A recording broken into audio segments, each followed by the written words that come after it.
Boa noite, bem-vindos ao Raio X Sporting. Abrimos a semana com mais um Raio X e com mais uma vitória do Sporting.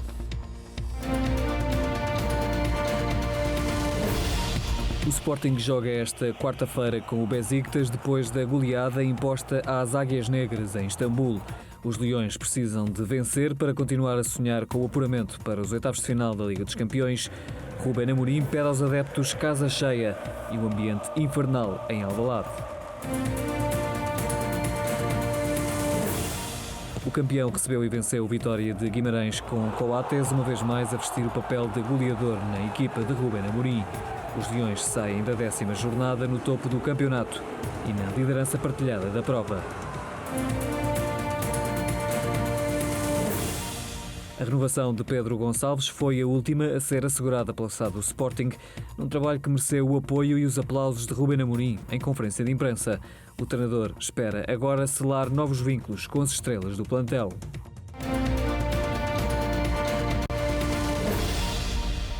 A começar mais um Raio X Sporting, damos as boas-vindas aos nossos convidados de sempre, Miguel Braga, Manuel Fernandes, Pedro Azevedo e João Olivença. Boa noite aos três, bem-vindos a este Raio X, à segunda-feira, como sempre, que estamos a começar, e eu vou começar aqui pelo Miguel. Miguel, Coates voltou a marcar praticamente da mesma maneira que o tem feito. Parece até que é fácil, alguns analistas até já o disseram, identificar a estratégia do Sporting, mas parece difícil pará-la. Qual é que é o segredo? Acho que o segredo, boa noite novamente, o segredo é executar estes lances não da mesma forma, mas dando essa ilusão. Manuel, para o teu, Yazalde, Jardel, Manuel Fernandes, Coates está aqui a ameaçar o seu lugar, o lugar dos grandes pontas de lança da história do Sporting. Boa noite a todos, boa noite aos sportinguistas lá em casa. Falta aí o Jordão, falta aí o meu querido Rui Jordão. Mas são os 5 com o Jordão, talvez fôssemos os 5 melhores marcadores da história do Sporting. Se bem que Jardel e Yazalde jogaram muito menos anos que nós, mas o Coates vai marcar muitos golos, mas nunca vai chegar a marcar tantos como nós. Nem nunca podia acontecer isso, não é? Um central, obviamente uma brincadeira, mas mas é uma coisa, ele é um líder, é um capitão, goleador também, goleador. Para a defesa, e para a defesa, ele vai bater o Lúcio, já tem 7 anos do Sporting, e espero que ele jogue mais 5, pelo menos na nossa equipa.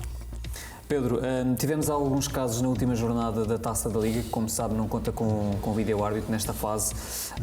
Faz sentido para uma competição que a Liga quer prestigiar? Sabemos que há aqui razões financeiras também pelo meio, mas faz sentido que não exista tecnologia numa competição tão importante como a Taça da Liga? Antes de mais, boa noite a todos. Se a Liga quer valorizar a competição, como disseste, antes tem que ser a primeira a fazê-lo, a valorizar a Taça da Liga. Portanto, os árbitros têm rotinas a preparar os jogos com VAR, a arbitrar os jogos com VAR, e todos sabemos da importância desta ferramenta. E tratando-se de uma competição dos quadros profissionais, com jogos, com fases de grupo e jogos com fases de grupo a eliminar, portanto, creio que faria todo o sentido contar com o VAR também nestas fases. João, Pablo Sarabia apareceu novamente em destaque na equipa do Sporting neste último jogo. Ele está inclusivamente em mais um golo do Sporting, muito em destaque pelo corredor esquerdo, sobretudo na primeira parte. É já um corpo perfeitamente identificado com esta equipa, ou ainda podemos esperar mais no futuro de Pablo Sarabia? Boa noite. Eu acho que podemos esperar mais, e cada vez que o jogador joga, seja com o Mateus Reis, seja com o Juan Vinagre, seja com o Nuno Santos, ele vai criando novas dinâmicas e vai surpreendendo cada vez mais os adversários. Portanto, eu acho que Sarabia está ainda só, aliás, como diz aqui, ainda só está a começar, sem dúvida. Estamos nós também a começar este Raio X Sporting.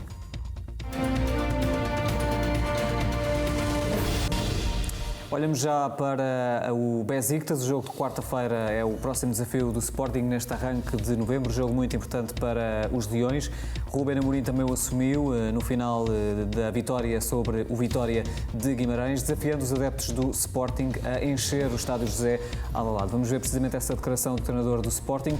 Em nossa casa, com o público, temos que responder ao ambiente de Istambul. Eu sei que somos capazes de ter o mesmo ambiente aqui.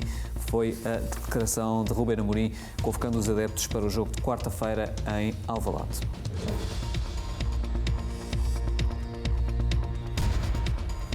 Miguel, e podemos de facto aqui começar por estas palavras de Ruben Amorim.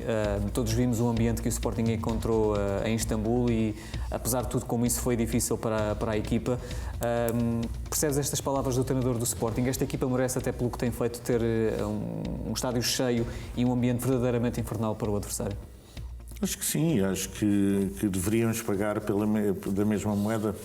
Já falámos aqui no último programa, o Manel estava lá, inclusivamente até se manifestou muito efusivamente no nosso golo. E o ambiente turco era de facto algo que eu acho que nunca tinha vivido assim num estádio de futebol, porque a partir do aquecimento bastavam os jogadores do Sporting chegar-se a uma linha ou outra e eles, enfim, faziam-se manifestar de forma bastante audível. Eu acho que o desafio foi lançado pelo Ruben Amorim e seria ótimo que os nossos sócios e adeptos respondessem em força a este apelo e seria ótimo termos casa cheia e fazermos o nosso ambiente, não replicar o deles, mas fazermos o nosso com certeza em festa e em força e já agora também de forma bastante audível. Este é o jogo mais importante da época do Sporting até o momento? Eu acho que o jogo mais importante é sempre o próximo e este sendo o próximo jogo acaba por ter esse caráter, não mais do que isso. Acho que obviamente todos sabemos da importância da vitória dos 3 pontos, tornará pelo menos possível continuarmos a alimentar a esperança de passarmos à próxima fase e de enfrentarmos os próximos 2 encontros de outra forma, porque se não for com a vitória teremos que obrigatoriamente ganhar esses 2 jogos e mesmo assim pode significar não passarmos à fase seguinte. Por isso acho que o importante agora é trabalhar e estarmos concentrados, obviamente, para tentarmos lutar com a equipa turca e conquistar os 3 pontos. Manel, e pegando aqui então neste ambiente que o Manuel encontrou também, porque lá esteve em Istambul, um ambiente verdadeiramente infernal, o Sporting soube contornar isso, mas obviamente que é importante para qualquer equipa contar com o apoio dos adeptos e de alguma forma que os adeptos também hostilizem, entre aspas, o adversário. É isso que também espera na quarta-feira. Percebe aqui estas palavras de Ruben Amorim? Eu conheço os nossos adeptos e eles vão estar com toda a certeza em massa na próxima quarta-feira. Mas eu posso garantir que e já estive em muitos estádios de grandes equipas e de facto aquele ruído era ensurdecedor. Os jogadores nos primeiros minutos não se conseguiam concentrar, perdiam mal, o jogador pegava na bola, aquilo entrava ali dentro do campo e os jogadores muitas vezes perdiam a bola. E foi a melhor fase do Besiktas. E foi a melhor fase, foi aqueles primeiros 15 minutos. Depois, quando entrou o gol, eles ficaram surpreendidos e baixaram um pouco o tom, mas foram até a levar 3 golos de diferença, gritaram sempre pela sua equipa. É um ambiente muito... Mas, de facto, o Sporting fez um jogo extraordinário. E, ao contrário daquilo que se possa pensar, não foi por o Besiktas ser uma equipa fácil. Foi porque o Sporting fez um jogo extraordinário nesse jogo. Convém lembrar que é o campeão turco. O campeão turco e tem jogadores de classe internacional. Aquele ponta de lança joga em Portugal, não existe nenhum como ele. Que não vai jogar em Alvalade. Que não joga em Alvalade. É bom que não joga. Já agora pergunto também aqui ao João. João, imagino que concordes, obviamente, que o ambiente quarta-feira vai ser muito importante para as 2 equipas, porque se o Sporting tiver muitos adeptos, isso vai ser uma força extra naturalmente, e o Besiktas, precisamente pelo efeito contrário. Mas olhando aqui para a componente desportiva, temos Tiago Tomás para já em dúvida, ele voltou hoje a fazer tratamento, e depois temos baixas importantes de facto no lado do Besiktas. Batshuayi, Vida, Rosier não vão poder participar, Pjanic também, desde logo o jogador mais cotado desta equipa, não vão poder jogar quarta-feira. Isto são baixas importantes e que beneficiam o Sporting de alguma maneira, não estou a entender? Sim, sem dúvida. Estava a olhar aqui para o 11 do Besiktas no último jogo e estava a ouvir as baixas que estavas a dizer, e realmente é quase metade da equipa, sendo que os jogadores que faltam são jogadores muito preponderantes. O Vida é claramente o central que domina a linha defensiva da equipa do da equipa do Besiktas. O Rosier, nós conhecemos, esteve connosco, é um jogador que é muito rápido e cutilante e é um jogador que faz parte da manobra ofensiva da equipa do Besiktas. No substituto não está à altura. O Batshuayi é um avançado muito importante. O meio campo é certo que tem jogadores que podem fazer a diferença, mesmo sem Pjanic, o Alex Teixeira na mesma, mas eu não me parece que os substitutos que possam entrar estejam à altura. No entanto, não deixa de ser um jogo difícil, um jogo que o Sporting tem que estar a 100% e super concentrado na vitória. Se conseguir passar e fazer os 6 pontos, garante aqui uma pontuação muito interessante para as últimas 2 jornadas. Mas, no entanto, mesmo sem estas baixas, eu destaco coletivamente a equipa do Besiktas. Faltam-lhe 2 jogadores na linha defensiva e uma equipa que já por si defende mal. Falta um jogador que na frente é um jogador preponderante e que pressiona bem. Portanto, falta o Pjanic, que é um jogador cerebral também no meio campo. É difícil identificar os substitutos à altura, até porque esta equipa não tem, como eu disse. No entanto, o Sporting tem que estar muito atento. Muitas vezes destas equipas fazem das fraquezas forças. Certamente vão ter alguns adeptos a apoiar cá que fazem sempre também algum barulho, mas estou confiante que os adeptos do Sporting vão aderir em massa e estou confiante que a nossa equipa consiga ultrapassar o Besiktas e fazer os 6 pontos no grupo. Manuel, a receita que o Sporting usou em Istambul pode servir para este jogo em Lisboa, ou a estratégia terá de ser diferente? Não, eu acho que Rubén Amorim, independentemente de não jogar estes 4 jogadores, irá chamar a atenção dos seus jogadores para que o jogo não vai ser mais fácil, não se vai tornar mais fácil por causa da ausência dos jogadores. É preciso demonstrar, e como eu disse, como o João disse, e eu acho que para já com esta vitória ficaremos logo numa prova europeia pelo menos. E depois vamos ver, vamos discutir o segundo lugar depende do resultado do Ajax. Se o Borussia Dortmund vier ao Alvalade perdendo com o Ajax, também vai entrar um pouco tenso e os jogadores não pensam, não estão tão descontraídos como se ganhar agora o Ajax em casa, mas eu penso que o Sporting ganhando põe pressão no Borussia Dortmund. O Sporting que segue para este jogo com o Besiktas motivado depois da mais recente vitória para o campeonato.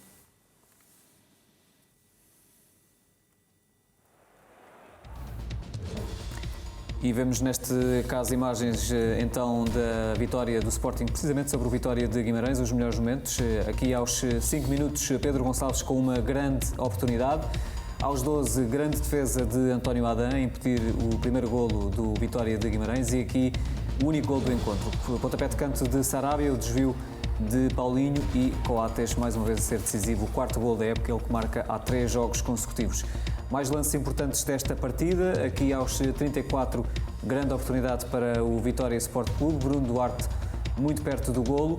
E depois há alguns casos de arbitragem neste encontro, que daqui a pouco vão ser também analisados pelo Pedro Azevedo. 2 pontapés de penalti de que o Sporting se queixou aqui, mão de Mumin na área do Vitória, e depois há aqui este possível encosto sobre Mateus Reis, que não foi também assinalado por parte de Rui Costa. Aos 71 minutos, Paulinho teve uma grande oportunidade, mas não conseguiu marcar. Rubén Amorim, no final do encontro, destacou a exibição da equipa e também a qualidade do adversário.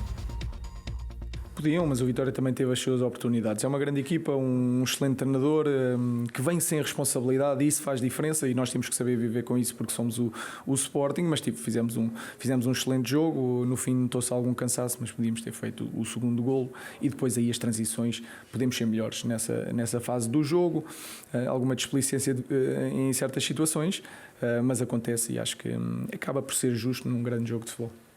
Grande jogador, não. A análise de Rubén Amorim depois de mais uma vitória do Sporting. Miguel, uma vitória que significou aqui a subida do Sporting à liderança do campeonato em igualdade com o Futebol Clube do Porto. Qual é que é a importância deste triunfo? É a conquista dos 3 pontos. Eu acho que o treinador também já referiu isso na conferência de imprensa, que ainda não chegámos sequer a 1/3 do campeonato, ainda está tudo muito no início e o que importa agora nestes jogos é conseguir a vitória, conseguir os 3 pontos e acho que fomos altamente competentes. Marcámos 3 golos, infelizmente 2, a verdade é que os jogadores estavam um bocadinho nada adiantados. É uma pena não estarem um bocadinho nada em jogo, que o resultado teria sido mais volumoso e não teríamos passado por aquela sensação muito sportinguista que é de olharmos para o relógio e ver se quando é que o jogo vai acabar, porque só estamos a vencer pela margem mínima, mas eu acho que o importante, mais uma vez, são os 3 pontos. Se ganhamos com um golo aos 15 minutos, aos 90, aos 91, acho que é completamente indiferente. O jogo só acaba quando o árbitro apita e, por isso, aqui mais uma vez fomos muito competentes e acho que isso é o que temos que dizer sobre o último jogo com o Guimarães. Um defesa que pensa como um defesa na sua área e como um avançado na área contrária. Estas palavras de Rubén Amorim em relação a Coates e que definem, no fundo, na perfeição, o defesa central do Uruguai. Sim, mas acho que o Coates vai muito além dos golos. Obviamente que estes golos, e ainda para mais com esta frequência, digamos assim, são muito importantes, como foi este golo, ainda por cima único, mas o Coates, a forma como ele tem liderado a equipa, a forma como ele está no dia-a-dia nos treinos, a forma como, enfim, conseguimos começar as nossas jogadas com ele, orientar a bola para um lado e para o outro, acho que tem sido peixe na água neste esquema tático do Rubén Amorim, tem-se adaptado muito bem e tem evoluído ao longo dos jogos. Recordo que já na última época foi considerado o melhor jogador da Liga e espero que continue assim e a fazer mais golos, que seria ótimas notícias se fosse considerado novamente o melhor jogador da Liga, porque muito possivelmente quereria dizer que tinha marcado muitos bons golos pelo Sporting. Coates, um defesa com registro de goleador, Manuel Fernandes, ele acabou por ser determinante, o Sporting teve mais oportunidades, numa noite, como vimos, com muita chuva, ainda assim assistiu-se a um bom espetáculo no estádio de Alvalade. Um grande espetáculo, um bom jogo, um jogo vivo, um jogo dinâmico e, acima de tudo, as pessoas às vezes eu tenho estas coisas de ver bem os pormenores.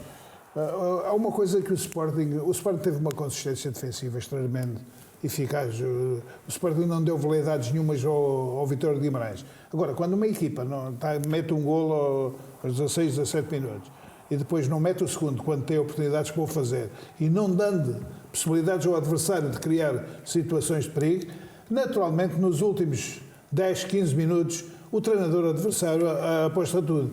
E aí pode complicar, até porque há jogadores do Sporting que podem ter uma quebra ou outra física e o adversário... E foi o que aconteceu. Mas o Sporting esteve sempre muito equilibrado no aspecto defensivo. O Coates comanda aquela defesa com uma personalidade, com uma classe extraordinária e o Guimarães teve ali aquela confusão na parte final, mas não teve... Jogou melhor nos últimos 10 minutos e naturalmente que o Sporting tentou defender o resultado e as substituições de Rubén Amorim também foi com esse objetivo de não dar veleidades ao adversário, de nos criar problemas, e o que é um facto é que o Sporting ganhou, como o treinador adversário disse, e muito bem, que a sua equipa fez um bom trabalho na parte final, mas que o Sporting foi um justo vencedor e aquela defesa... não é a defesa, é o processo defensivo do Sporting, é muito difícil para os adversários criar. Não é por acaso que somos a defesa, só o Nápoles, o Ajax e o Chelsea têm menos golos que nós. Portanto, em tantos jogos já 4 golos é de facto um trabalho defensivo extraordinário. Mas oportunidades tivemos para descansar com mais um golo e aí a exibição se calhar até seria melhor em termos ofensivos. O Manuel destacava aqui o processo defensivo da equipa, que também foi naturalmente abordado por Rubén Amorim e precisamente o treinador do Sporting destacou que este processo faz parte de um trabalho conjunto de toda a equipa e não apenas do setor defensivo.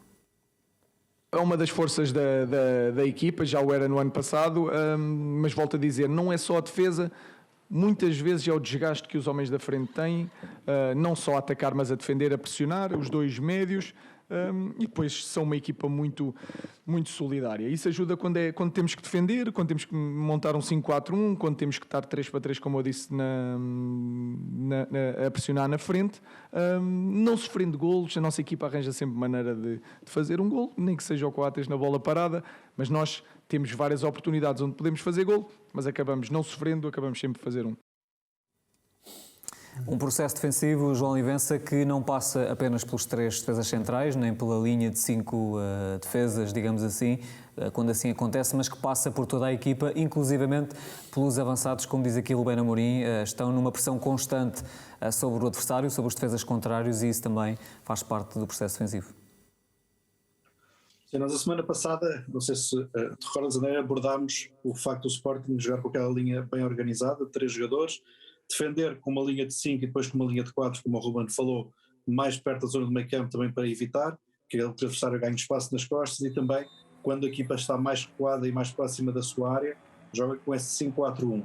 Mas essa é uma característica quando a equipa está mais recuada e está mais no processo defensivo, é mais em bloco, para não permitir espaço à equipa adversária quando ela tem a bola. O Sporting, quando joga, ou quando tenta condicionar o ataque adversário, a construção do ataque adversário, obviamente coloca 3 jogadores na frente, o Paulinho, o Nuno Santos, ou o Sarabia, e o Pedro Gonçalves.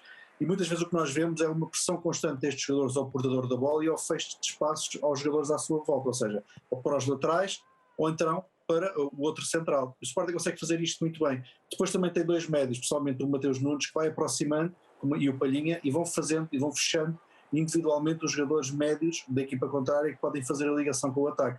E esta pressão na construção adversária permite muitas vezes que o Sporting recupere a bola no seu meio campo, no meio campo contrário, e que depois esteja mais próximo da baliza para poder atacá-la. Outras vezes acontece o Sporting recuperar a bola no meio campo contrário, mas joga para trás para os seus centrais e inicia o processo de construção novamente. Portanto, esta forma de defender dá à equipa do Sporting a capacidade depois de se projetar na frente, criar situações de finalização e também não permitir que o adversário ganhe ímpeto no nosso meio campo.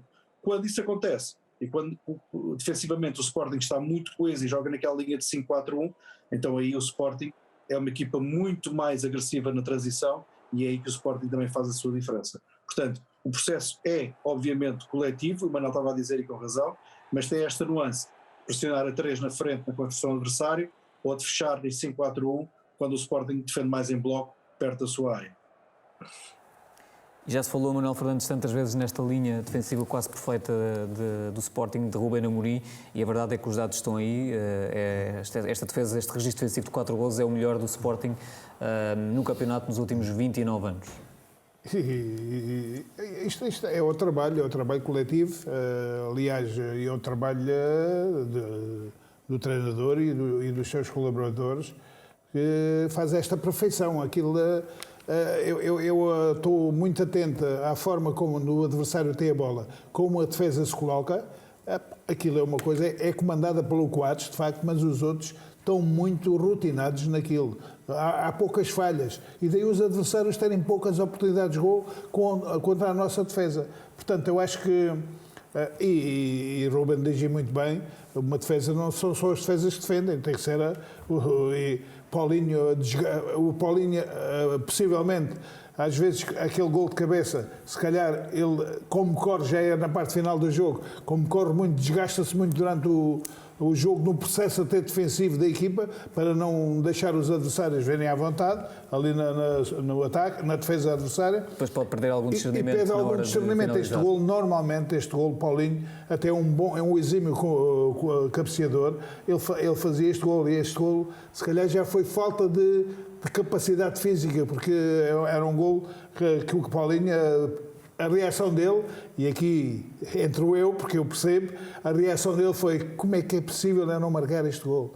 Estás a perceber? Porque o gol, ele abriu os olhos e cabeceou com técnica, mas a bola foi um bocadinho ao lado. Se a bola vai mais para o meio da baliza, o guarda-redes estava no segundo posto, era gol. Portanto, e Paulinho é um jogador que trabalha muito, e os sócios do Sporting reconhecem isso, tanto que dão-lhe uma ovação muito grande pelo trabalho que ele fez. Ele falhou novamente 1 ou 2 golos, mas teve um trabalho muito bom para a equipa, coletivamente.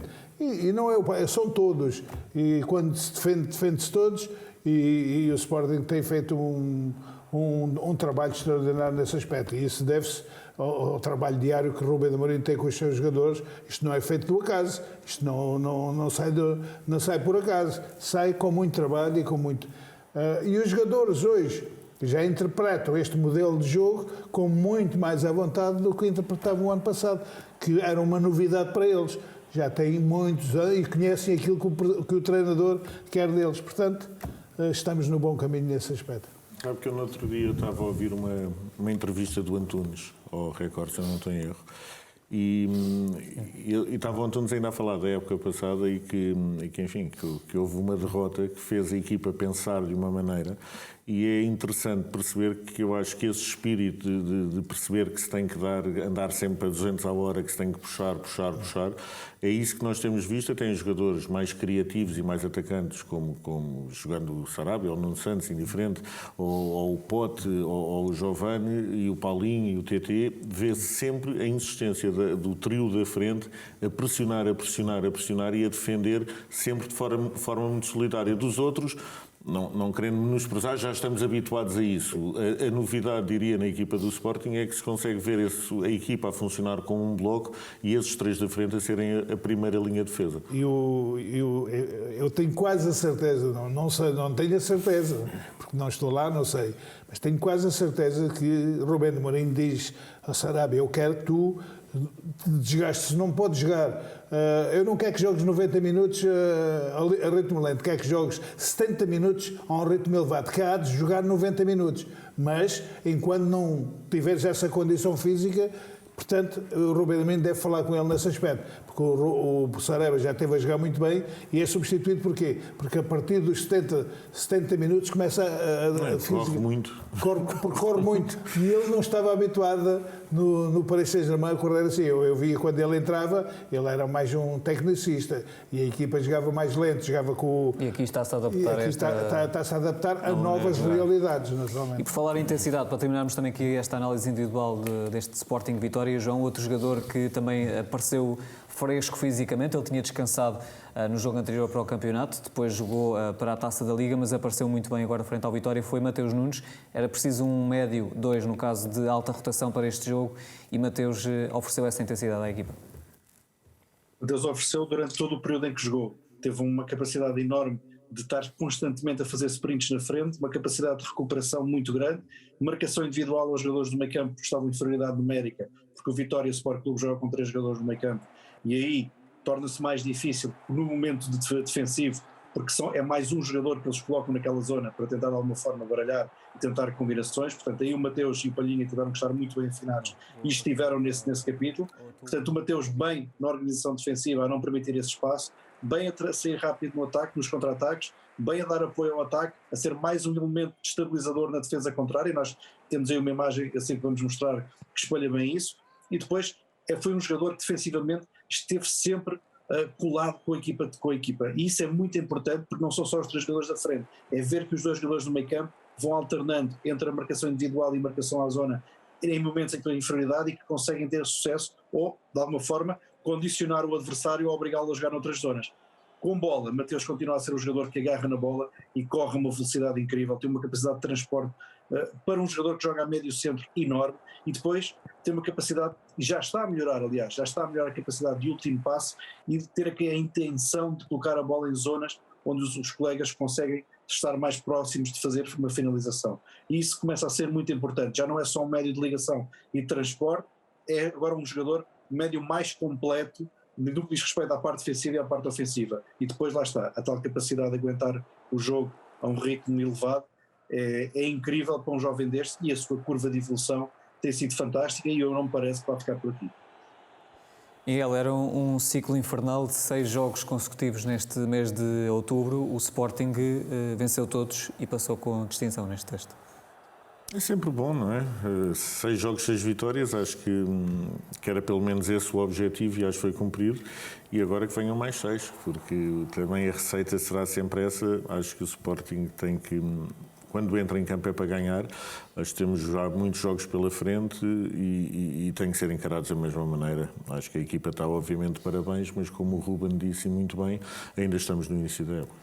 Quem também está de parabéns é Pedro Porro, não podemos também deixar passar em claro esse número importante que o jogador atingiu, 50 jogos com a camisola do Sporting, um jogador que está aqui a crescer de jogo para jogo, ganhou uma nova vida também em Alvalade. Sim, inclusivamente chegou à seleção espanhola e acho que o Pedro está feliz no Sporting e o Sporting está feliz com ele e por isso é continuar. Daqui a pouco vamos continuar neste Sporting Vitória, mas para olhar para os casos de arbitragem. Golos anulados por fora de jogo, queixas de pontapés de penalti por parte das duas equipas. Pedro Azevedo analisa daqui a pouco os casos de arbitragem do Sporting Vitória.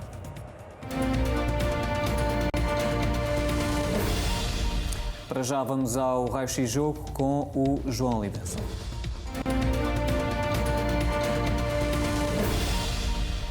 João, o que é que nos traz hoje?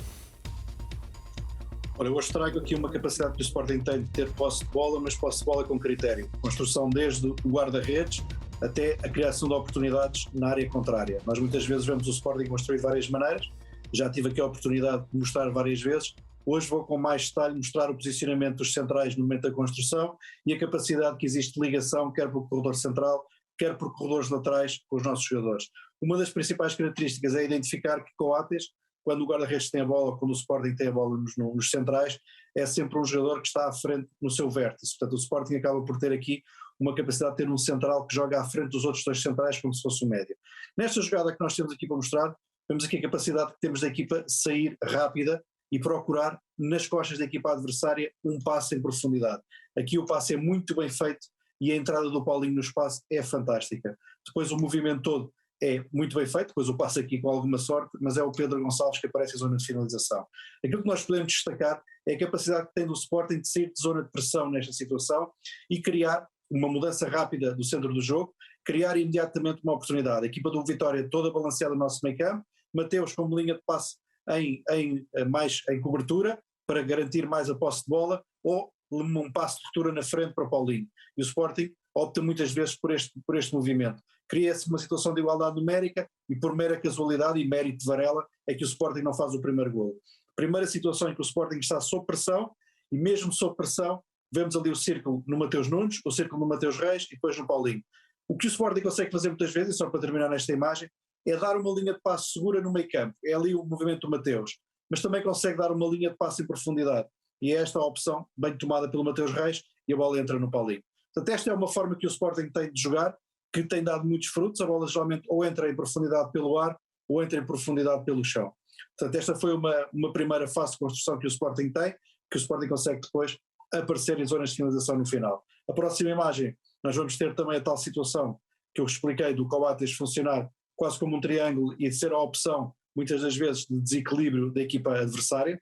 Vemos que o Sporting tem este movimento e depois há um movimento interior aqui de Pedro Gonçalves que vai desequilibrar e aparecer como um terceiro médio, se assim fosse. O Sporting tem aqui Mateus Reis novamente, Sarabia e Pedro Gonçalves como os círculos amarelos. Novamente Pedro Gonçalves na zona, quase o número 10, vem desequilibrar todo o movimento da equipa adversária e coloca a bola em Sarabia. Aqui o gol em fora de jogo, por milésimos, mas o que consta é este movimento. A apresentação aqui deste triângulo, muitas vezes as pessoas não veem que Coates é sempre o jogador mais adiantado, quase como se fosse um terceiro médio, e aqui é Pedro Gonçalves que na frente aparece a desequilibrar e aparecer esse sim como um terceiro médio mais ofensivo e dar essa oportunidade ao Sporting de ser em construção com qualidade. Mateus Reis esteve muito bem, Sarabia muito bem na desmarcação, mas é Pedro Gonçalves que desbloqueia todo este movimento. Mais uma situação de pressão da equipa contrária, mais uma situação em que a equipa contrária está a pressionar o Sporting praticamente toda no seu meio campo e o Sporting sai com qualidade, com critério. Desta vez, em vez de ser pelo corredor lateral, sai pelo corredor central com muita qualidade e atraindo os jogadores adversários com bola, criando espaço para depois outros jogadores ocuparem. A terceira imagem, já na segunda parte também, outra situação de pressão adversária, eu tenho alguma dificuldade em entender muitas equipas fazerem este tipo de pressão ao Sporting, porque o Sporting sai com muita facilidade. Novamente aqui o Sporting tem o triângulo dos três centrais, com o Coates ligeiramente mais à frente, mas quem vai desbloquear desta vez é Palhinha. Muitas vezes tentam fazer a marcação individual aos centrais e depois Palhinha ou Mateus Nunes são os jogadores que vão desbloquear. Aqui Palhinha, com muita paciência, recebe a bola, combina com Pedro Porro e vai buscar à frente. André está perdido no lance, não consegue acompanhar e Palhinha avança na jogada. A segunda parte deste lance, que tem mais critério, é ver um movimento de Sarabia e movimento de Mateus Reis. Sarabia ali no movimento interior e vemos que ele está a dar uma linha de passe a Paulinho e precisamente para abrir para a entrada de Mateus Reis. O movimento de Sarabia é muito bom novamente a procurar o espaço e dá-se aqui mais uma situação de golo, que a bola acaba depois por bater no peito de Mumino. Mas o Sporting, o que é que vemos desta jogada? Novamente pressão adversária, novamente a equipa balanceada toda no nosso meio campo, e o Sporting a ter, desta vez novamente no corredor central, mais um jogador a desbloquear, a atração do jogador de Palhinha com bola aos jogadores do Vitória Sport Clube, dificuldade da equipa adversária a tentar tirar-nos a bola, e o Sporting desbloqueia com muita facilidade. Bola em Palhinha, Palhinha combina com o Porro, vai procurar a seguir o espaço, e a partir daqui Palhinha tem campo aberto para jogar. Muito bem feito o movimento de Palhinha a receber a bola, e observa-se o movimento de Mateus Nunes no meio campo, a destabilizar e a aparecer nas costas de Sarabia. Este movimento é importante porque cria instabilidade na linha defensiva adversária e permite a Sarabia este movimento a aparecer no espaço, e depois a partir daqui o Sporting, por mera casualidade novamente, não consegue fazer mais o gol, mas mais uma situação com critério. Isto para mim, e para terminar esta minha análise, isto para mim significa posse de bola com critério, não é aquela posse de bola a sair por trás, em que a equipa dá muitos toques mas não consegue chegar ao lado à baliza adversária. É uma posse de bola com critério, em que atrai os jogadores adversários, retira-os da sua zona de conforto e dá espaço à nossa equipa, ao Sporting, de poder progredir no campo, criando situações de igualdade numérica em zonas de finalização, que depois, lá está, por alguma falta de definição, porque o jogador está centímetros às vezes fora de jogo, porque o guarda-redes defende, porque bate no jogador, mas isto faz parte tudo do jogo. O que seria mais difícil é vermos uma equipa a ter posse de bola e a não criar oportunidades de golo. E o Sporting, desde o guarda-redes até à frente, com a inclusão de vários jogadores, seja pelo corredor lateral, seja pelo corredor central, consegue sempre ter a capacidade de, com o seu sistema de jogo, criar oportunidades de golo, claras de golo, que depois, por alguma outra razão, acabam por não entrar. E este jogo foi pródigo em várias situações de golo que o Sporting não conseguiu. 2 golos anulados, situações do Mateus Nunes, do Paulinho, do Sarabia, do Pedro Gonçalves. O Sporting, este jogo ficou 1-0, numa situação se calhar diferente, poderia ter ficado 3-0, 2-0, 3-1, por exemplo, porque foi um jogo pródigo em situações para o Sporting, como eu mostrei, e com critério, que isto é que é importante. Posse de bola e criação de oportunidades com critério. Ora, muito bem, depois desta aula tática do João Olivença, vamos agora a uma aula de arbitragem.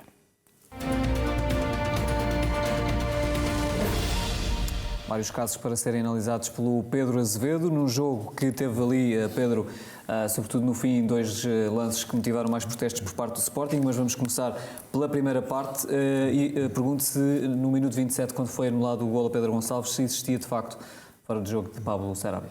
Sim, portanto, um lance de ataque do Sporting pela esquerda, Mateus Reis lança Sarabia, que depois cruza para o remate de Pedro Gonçalves. Após a análise do VAR, foi possível verificar que o Sarabia estava adiantado em 48 centímetros em relação à linha defensiva do Guimarães, portanto, golo bem anulado por parte da equipa de arbitragem. Aos 43 minutos temos mais um golo anulado. Sim, desta feita um lance de ataque pela zona central, Pedro Gonçalves desmarca Sarabia. No momento do passe, Sarabia estava adiantado em 81 centímetros, portanto, fora de jogo bem assinalado, neste caso pelo árbitro assistente, decisão correta ao invalidar o golo. E foi uma pena porque seria mais um belo golo também por parte do Sporting. Vamos para o minuto 56, é o primeiro pontapé de penalti que motiva ali protestos por parte do Sporting. A mão vai à bola do defesa central do Vitória de Guimarães. Portanto, há um remate de Mateus Reis e a bola acaba por embater na zona do ombro, peito de Mumin. Ainda que eventualmente pudesse ter batido no braço, o facto é que Mumin tem os braços ao longo do corpo, numa posição natural. Portanto, ainda que eventualmente fosse ao braço, não haveria lugar a assinalar qualquer infração. Portanto, boa decisão de Rui Costa. Estou a ver aqui o Manuel Fernandes muito calmo. Manuel, concorda com esta análise? Não, eu concordo. Eu não sou como um treinador da outra equipa que tem não sei quantos penaltis, e que é para pressionar os árbitros para os próximos jogos quando eles lá forem, que eles já vão todos a tremer. Ele devia ter vergonha de dizer estas coisas, porque ele devia ter vergonha de que o ano passado o Porto, a jogar com um árbitro, o mesmo árbitro que era o VAR nesse jogo, fez um jogo em Passos Ferreira que foi uma vergonha. Fez tudo para o Porto não perder o jogo e acabaram por perder 3-2. Outro árbitro, que foi este árbitro que arbitrou o Sporting, fez tudo para o Porto não perder em casa com o Marítimo e perderam 3-2. Pois eu não quero saber se perderam ou não perderam. Quero saber é que foi tudo feito para eles não perderem. E, portanto, isso é que ele devia de ver. Portanto, ele está a pressionar já os árbitros para o futuro do Porto. Quando forem lá ao Porto já vão assim os árbitros. Portanto, é castigá-los para eles não podem falar. Eu posso falar porque eu sou do Sporting, mas não estou em nenhuma, como é que se diz? Não estou ligado ao Sporting para poder ser castigado. E portanto, sim. Agora acho que é preciso.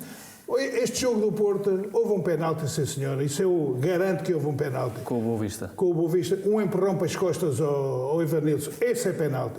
Então e a expulsão não falaram da expulsão do filho do Francisco Conceição. Uma entrada por cima de Sola. Podia inutilizar o jogador adversário. Não falaram. Esse penalti é verdade. Agora os outros, o Taremi devia levar 2 amarelos e era expulso. 3 amarelos e era expulso. O árbitro vê um jogador ser tocado. De facto é tocado. Mas e é motivo para ele fazer mergulhos daqueles? Não é motivo. Olha, a mim ninguém me enganava a fazer penalti. Eu sabia como é que os fazia. Na época passada falou-se muito dos gritos dos jogadores do Sporting. Agora pode-se falar do quê? Dos mergulhos? É isso que está a dizer? Aos mergulhos. Bom, vamos aqui deixar este outro jogo, Pedro. Vamos a regressar aqui ao Sporting Vitória e vamos a mais um penalti aos 63 minutos. Já vamos também aqui saber a opinião do Manuel. Um possível penalti de João Ferreira sobre Mateus Reis. Sim, portanto, neste lance, Sarabia vai à linha, dá um toque de calcanhar para Mateus Reis. João Ferreira, portanto, o defesa do Vitória, consegue antecipar-se, tocar a bola e acaba por ser Mateus Nunes a tocar no pé do defesa do Guimarães. Mateus Reis. Mateus Reis, peço desculpa. E acaba por ser o pé de Mateus Reis a tocar na perna do defesa do Vitória. Portanto, na minha opinião, decisão correta aqui do Rui Costa também. Ao não assinalar a infração. Bem a mesma leitura que o Pedro, mas acho que a decisão aceita-se. Aceita-se. Ou seja, porque é um lance rápido e confuso, sim, e o Rui Costa toma a decisão, e sendo um lance rápido e confuso, em princípio o VAR não deve intervir e por isso não... É uma questão de interpretação. Se fosse o Taremi era mais um penalti. Eram 2, Aqui a leitura que eu faço é o defesa do Vitória coloca o pé à frente e o Mateus Reis acaba por tocar na perna. Manuel hoje vem em paz. Hoje estás a comentar como eu gosto. Vamos aqui para o minuto 77, sim. Mais um pontapé de penalti, mas neste caso por mão de Fedal, na área contrária. Eventual mão de Fedal, portanto é um lance de ataque do Vitória com remate de Estupinã. Sim. A bola parece sem bater no braço de Fedal, que está em queda, portanto o braço está numa posição natural. Ainda que eventualmente tivesse havido contacto, o lance é perfeitamente legal, não há infração. Ao minuto 88, existe falta e consequente penalti de Borevkovic sobre Nuno Santos? Na minha opinião, não. Portanto, de facto, existe contacto e no interior da área. Portanto, Borevkovic parece tocar na coxa direita, toca na coxa direita de Nuno Santos. Na minha opinião, aquele contacto não provoca uma queda daquela forma de Nuno Santos. Por isso, repito, apesar do contacto, não creio que aquele contacto seja motivo para esta queda e, portanto, concordo com a decisão do árbitro ao não assinalar qualquer infração. Agora é que parecia mesmo o Taremi. Igualinho. O Nuno... A gente, temos que ser discretos a cair, temos que nos enrolar, temos que saber como é... Estas coisas não se aprendem. O exagero acaba por levar a opinião contrária. Estás-me a querer enganar. Sem dúvida. João, qual é que é a tua opinião? Olha, André, eu por acaso vou discordar aqui do Pedro. Hoje vou fazer um bocadinho aqui o papel do Manuel Fernandes. Parece-me que este lance é falta, porque eu acho que o jogador entra por trás a ganhar a posição, toca-lhe naquela zona. O que ilude o árbitro é a forma como o Nuno Santos cai. Mas que eu não tenho dúvida nenhuma que isto é falta na minha ótica. Agora, eu percebo a interpretação do Pedro, mas a forma como ele cai é que pode iludir. Mas aquele toque em câmara lenta dá a ideia que é um toquezinho, em que em velocidade normal, no jogo, aquele toque desequilibra o jogador ou impede o jogador de ganhar força muscular para conseguir arrancar. Portanto, esta é a minha análise, mas o Pedro é que é o árbitro e eu só estou a dar a minha opinião. Pedro. Na minha perspectiva, portanto, tem que haver uma ação, tem que haver a relação causa e efeito. Aquele toque não provoca a queda daquela forma. Eventualmente, como dizes, eventualmente aquele toque pode impedir a movimentação do Nuno Santos. E se ele ficasse agarrado à perna, caído naquele local, a minha opinião poderia e certamente seria diferente. Agora, com aquela queda, não creio que tenha sido provocado pelo contacto. Estamos aqui a rever mais uma vez, Manuel. Sim. Eu acho que o futebol pode ter contacto. Eu não duvido nenhuma que isto no Estado das Antas já era mais um penalti. No Dragão era mais um penalti. E se não fosse, eles diziam que era muito penalti. Agora, o futebol tem contacto. O penalti, a falta dentro da área tem que ser uma falta de forma intencional. Não quer dizer que ele não foi negligente. De facto, o jogador foi negligente. A perna de Borevkovic não é a perna, parece, é o joelho. parece atingir a perna de Nuno Santos. Mas o Nuno Santos, se quisesse fazer este penalti, nunca caía para a frente. Caía de costas. É preciso saber, como o Manuel há pouco estava a dizer. Porque se a pancada é por trás do joelho, nós temos aqui para trás. É preciso saber cair. Não é aqui para a frente. Pedro, temos aqui, pelas suas apreciações, depreende que Rui Costa tenha nota positiva. Praticamente todos estes lances concordaste com as decisões tomadas pelo Rui Costa. Qual é que é a nota final? Sim, a arbitragem no cômputo geral é sem dúvida positivo. Nos lances mais relevantes, portanto, esteve bem o Rui Costa e a restante equipa de arbitragem. Teve alguns lapsos, principalmente no capítulo disciplinar, mas uma vez mais, sem impacto no resultado, nota 4 para Rui Costa. Vamos abandonar este Sporting Vitória, regressar à atualidade do Sporting, a outros temas que marcam a atualidade. Um dos temas é a renovação de contrato de Pedro Gonçalves. Foi mais um jogador a prolongar o vínculo com o clube de Alvalade. Pedro Gonçalves, que depois de assinar este novo contrato mostrou a sua satisfação e particularmente o seu orgulho por continuar a vestir a camisola verde e branca. Um sentimento de orgulho, de trabalho bem feito na época passada e espero que esta época continue a fazer ainda mais e melhor. Para mim, eu gosto de jogar, não me fixo muito nos golos nem nas assistências, eu gosto de dar tudo o que tenho em campo e espero que isso seja a minha imagem. Pedro Gonçalves, que é mais um jogador, Miguel, a renovar contrato com o Sporting, depois de outros importantes, como Daniel Bragança, Mateus Nunes, e ouvimos aqui estas palavras dele, ao falar em orgulho por representar um clube enorme como o Sporting. Tudo isto é sinal da demonstração do bom trabalho, da competência que tem e que está a desenvolver esta estrutura de futebol, como também, de resto, disse Rubén Amorim em conferência de imprensa. É a demonstração que estamos a olhar para dentro e a valorizar os ativos e o Pedro Gonçalves, por tudo o que fez na última época e até pelo que estava a fazer no início desta, acho que é um jogador que merecia esta revisão e eu acho que recebemos sempre muito bem, e os nossos adeptos e sócios recebem também com certeza, quando vemos um jogador que chegou há relativamente pouco tempo ao Sporting, que já teve algumas conquistas no clube e que fala desta forma humilde quando renova o contrato, dando essa garantia que vai continuar a emprestar a sua qualidade ao clube. Rubén Amorim pediu, entre aspas, mais renovações. Todos queremos, não é? Veremos, não é? Veremos se acontecem. O Manuel dizia aqui em off que sente o Pedro Gonçalves cada vez mais solto, de jogo para jogo. É normal, o Pedro ano passado habituou-nos, e no início desta época, habituou-nos a filé mignon, não é?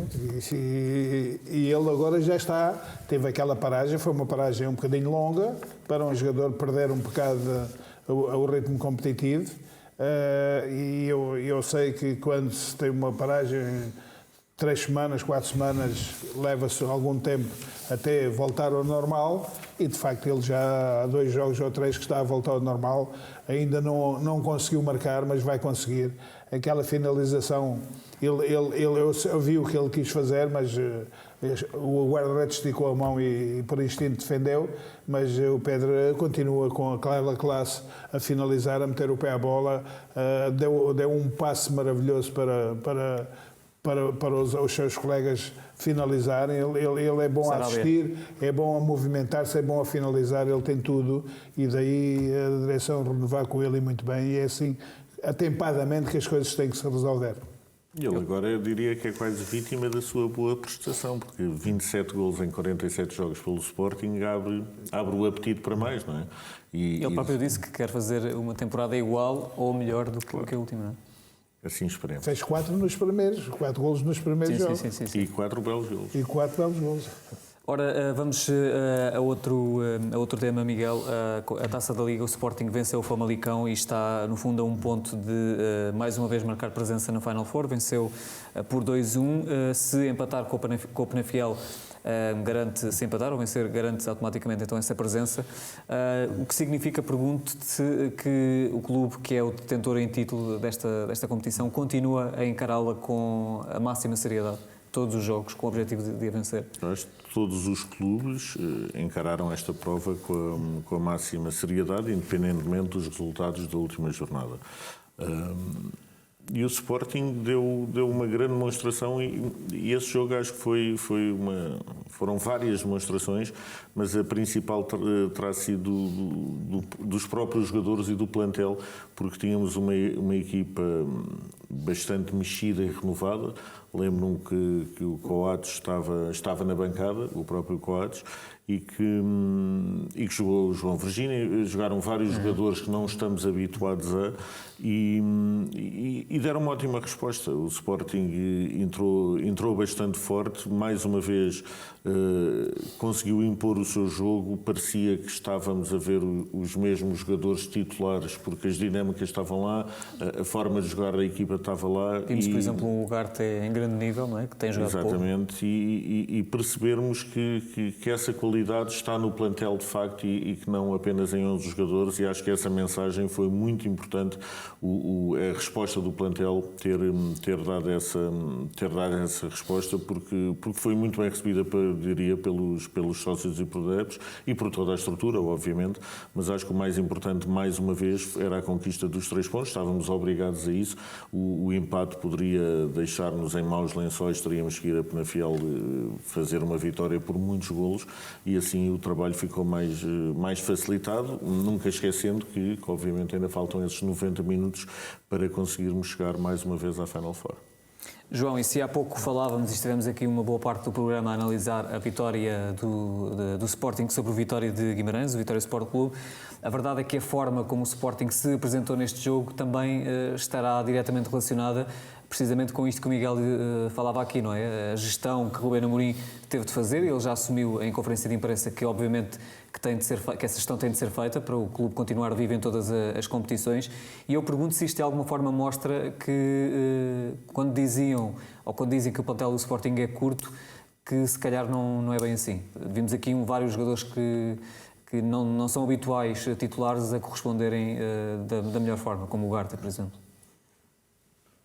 O Ruben tocou nesse ponto, sobre o plantel ser curto, mas também tocou que há vários jogadores que fazem várias posições e que a capacidade deles estarem sempre aptos para o desafio, em que jogo após jogo, e saberem que a qualquer momento podem entrar, seja durante o jogo ou seja a titulares, será a grande motivação desta equipa, e é por isso que esta equipa tem uma grande união. Creio que a capacidade dos jogadores terem, todos estão no plantel, de saberem que a qualquer momento podem ser chamados, faz com que a equipa seja mais forte, mais capaz e mais apta para os seus desafios, do que ter uma equipa onde jogam só 14 jogadores, os 11 mais 3 ou 4 substituições, como às vezes acontece, mas depois os outros ficam sem ritmo de jogo, sem capacidade e sem confiança. O que o Ruben faz é uma gestão, como diz também o Miguel, e acho que esta forma é uma forma muito correta de abordar uma época. Obviamente, se pudermos ter mais um ou outro jogador, todos os adeptos, e o Ruben vai dizer que sim, isso é evidente, mas acho que até agora, e tendo em conta que o ano passado fomos campeões com esta estratégia e que este ano também nos está a correr bem a época nesse sentido, acho que nós podemos estar gratos pela forma como o Ruben e também a estrutura do Sporting planeou esta época e está a conduzir a equipa do Sporting no campeonato e nas várias competições. Miguel, para terminar, vamos aqui às modalidades, ao futsal, que mais uma vez assegurou a presença na ronda de elite da UEFA Futsal Champions League. O clube, enquanto campeão europeu, está a defender o título conquistado na época passada. 3 vitórias na Eslovénia, o primeiro lugar do grupo, estatuto de cabeça de série para o sorteio que vai acontecer no dia 3 de novembro. Isto quase que não é notícia, mas obviamente que merece aqui ser assinalado, não é? Mais uma vez o Sporting marca a presença na ronda de elite. Sim, acho que é um primeiro objetivo. Mais uma vez, a equipa de Nuno Dias são vítimas do sucesso porque a fasquia está muito alta. A expectativa é, obviamente, muito alta, mas o caminho faz-se caminhando e era muito importante conseguir estas 3 vitórias e acho que esse feito foi conquistado e agora é esperar uns 2 dias para saber com quem é que vamos calhar.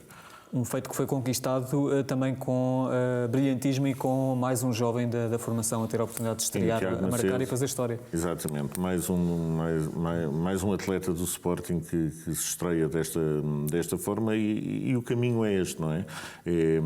É o que nós temos vindo aqui a falar semana após semana, é a aposta transversal na formação do clube, na formação de atletas, não só no futebol, mas também nas modalidades, porque vai ser através da formação e através da formação destes atletas que também vamos garantir a sustentabilidade do clube. Muito bem, é assim que terminamos. Obrigado, Miguel, pela tua presença. Eu agradeço também aqui ao Manuel Fernandes e ao Pedro Azevedo, assim como ao João Olivença, por terem estado connosco aqui na Sporting TV à segunda-feira, uma vez mais. Obrigado também a si por ter estado connosco neste Raio X Sporting, que está de regresso na próxima semana.